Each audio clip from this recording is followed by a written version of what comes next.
Hello everyone, welcome to अनुभव study facts. आज हम बात कर रहे हैं कोशिका के एमसीक्यूज़ की। आज आपकी सेल से रिलेटेड दूसरी क्लास है और प्रैक्टिस नंबर्स 18 नंबर का है ये आप लोगों का। और वर्क एक में जितने भी एमसीक्यूज़ पूछे जा सकने की संभावना है उनको इंक्लूड करने के साथ साथ में हमने पीवाईक्यू को भी इंक्लूड कर दिया है, सो दैट आपकी एक अंडरस्टैंडिंग डेवलप हो जाए कि क्वेश्चंस आते किस तरीके से हैं। चलिए तो फिर आज का सेशन शुरू करते हैं। प्लाज्माडेमा शब्द जो है वो किसके द्वारा दिया गया? नेगेली, क्रैमर के द्वारा, डेवसन के द्वारा, वॉटसन के द्वारा या प्लावे के द्वारा?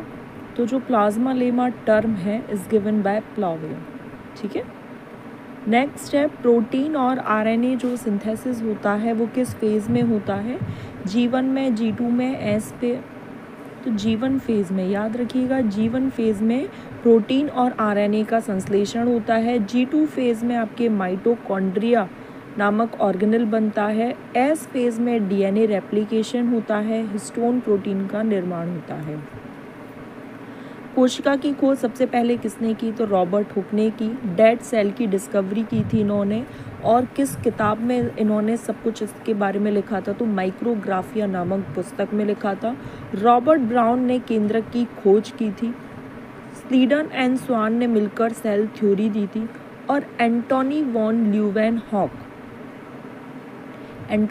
ल्यूवेनहॉक जिन्होंने लिविंग सेल की डिस्कवरी की थी। अगर डेड सेल पूछे तो आप रॉबर्ट हुक लगाएंगे, नॉर्मल हम रॉबर्ट हुक को मानते हैं, लेकिन अगर स्पेसिफिकली लिविंग सेल दे दिया तो फिर आप क्या करेंगे? एंटोनी वॉन ल्यूवेनहॉक की तरफ जाएंगे। निम्नलिखित संरचनाओं में से कौन सा एक गोल्जी से रिलेटेड कौन सा है? सिस्टर्नी, थाइलेकॉइड या क्रिस्टी? तो देखो, cristae is related to mitochondria, thylakoid is related to chloroplast, cisternae related होता है गोल्जी एपरेटस से, याद रखेंगे। नेक्स्ट है अधिकांश प्रोकैरियोटिक कोशिकाओं में नहीं होता, तो ये आज आपका होमवर्क क्वेश्चन है। मैं आपको रोज़ 1 से 2 क्वेश्चन होमवर्क क्वेश्चन दिया करूँगी, सो दैट मुझे पता चले कि जो सेशन में लेकर आ रही हूँ आप उसमें कितना एक्टिवली पार्टिसिपेट कर रहे हैं। सूत्र युग्मन जाति के उद्भवन का जो कारण है, सूत्र युग्मन जो हो रहा है वो पॉलीप्लॉइडी की वजह से होता है। फिर है शारीरिक रूप से प्रेरित कोशिका की मृत्यु को क्या कहते हैं? तो एपोप्टोसिस, कोशिका मृत्यु। डेस्मोसोम किससे संबंधित होते हैं? तो ये एनिमल सेल एडेशन से संबंधित होते हैं, जंतु कोश के आसंजन से संबंधित होते हैं डेस्मोसोम, याद रखिएगा।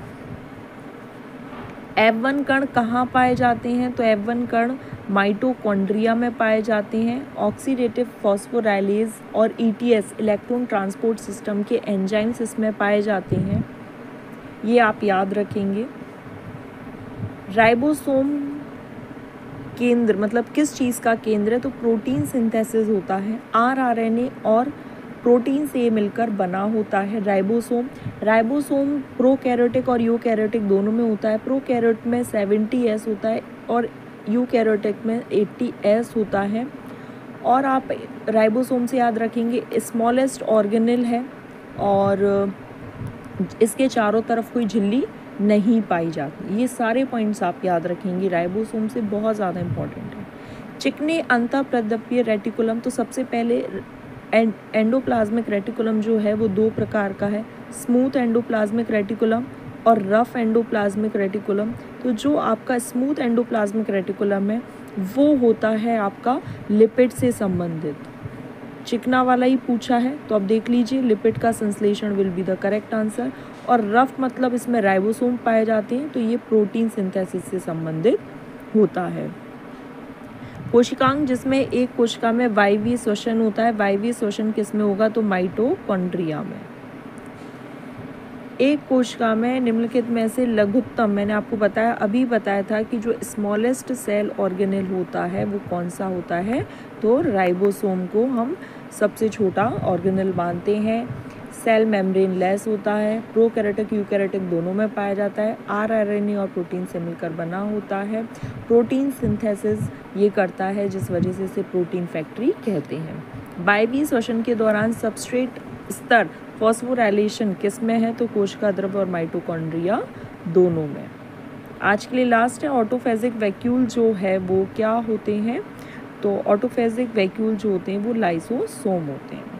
अब लाइसोसोम से आप याद रखेंगे ये सिंगल यूनिट मेम्ब्रेन होता है और इसमें 24 हाइड्रोलिटिक एंजाइम्स पाए जाते हैं। इसे आत्महत्या की थैली बोलते हैं क्योंकि ये खुद ही की सेल को खा जाता है, मार डालता है। तो यहाँ पर हमारा ये सेशन कंप्लीट हुआ। आई होप आपको सेशन पसंद आए तो आप शेयर कर सकते हैं। नेक्स्ट सेशन में मिलेंगे। Thanks for watching this video.